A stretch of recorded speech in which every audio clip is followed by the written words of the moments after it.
السلام عليكم، كي دايرين؟ لاباس عليكم؟ نتمنى من الله تكونوا بخير وعلى خير. نهار جديد اليوم جيت نشارك معكم ثاني نهار. قلت غندير شويه الحلوى الشباكيه. دابا غندير شويه ديال السله.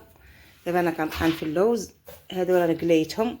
هذا تا هو انا غنقلي نطحن نص نص وغنخليه وحده نخلطو مع السكر وداكشي الماء الخرفه. عارفين كلشي بغيت نشارك معكم وصافي. هذا ثاني عيد انا كنت طحنت كنوحل. يا بسم الله.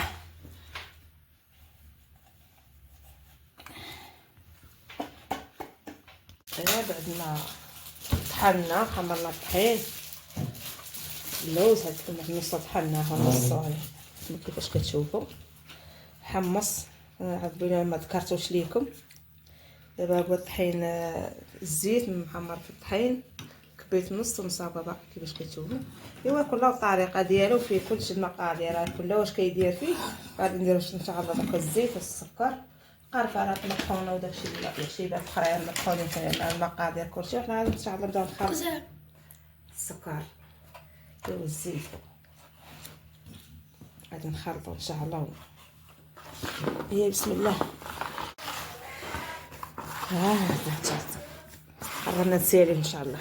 انا كندير فيه الزيت، كنقلي الزيت وندير معاه الطحين. كاين اللي كيدير معاه العسل، كاين اللي كيدير معاه زيت العود، كل واش كيعجبو كل طريقته. انا غنشارك معكم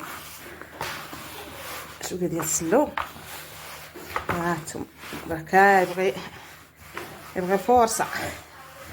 هاد بنادم باقي مشنوق يخلطو درك يحيد عليه كلشي. ايوا هذه ديال السلو ديالنا غنشاركو معكم. يلا نخليكم والسلامه عليكم، دوزو بخير وتبقاو بخير. نتمنى من الله الفيديو يعجبكم. ايوا ها انا درنا في السوبير. درت انا مقبوش طحين بزاف، ندير واحد المقادير يجيو غالبين على الطحين. ايوا هذا هو السلو. دوزو بخير وتبقاو بخير.